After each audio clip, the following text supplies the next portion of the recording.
In this tip of the day, let's take a look at a powerful alternative for defining the depth of cut within OneCNC. In fact, let's focus on this small pocket right here. Now this is interesting in that I really don't know the distance from the bottom of the pocket to the top of the part. However, I do know the depth of the pocket is 3/16. This is going to be very easy to calculate. Let me demonstrate. Let's head over to the Command Manager and select our stock toolpaths. I'm going to select the pocketing operation, going to take my cursor and simply left click the boundary of the pocket. I'm going to right hand mouse click, and now let's define the tool. For this pocket operation, we're going to be using a 1/4 inch diameter end mill. I'm happy with the speeds and feeds, so let's click next.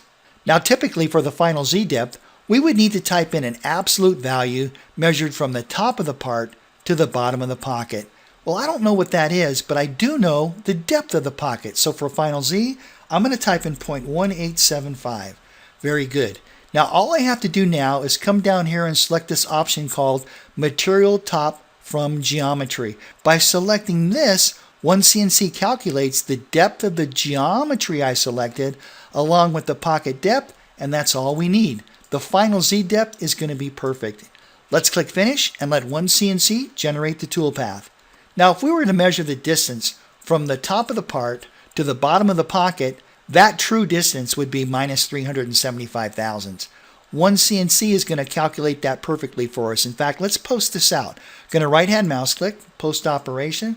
Let's use a Fanuc post processor for this. We'll click Post. I'm going to overwrite that file. And sure enough, if we look up here, you can see that OneCNC has taken the tool and it's fed down to minus 375 thousandths to machine that pocket. Very, very powerful.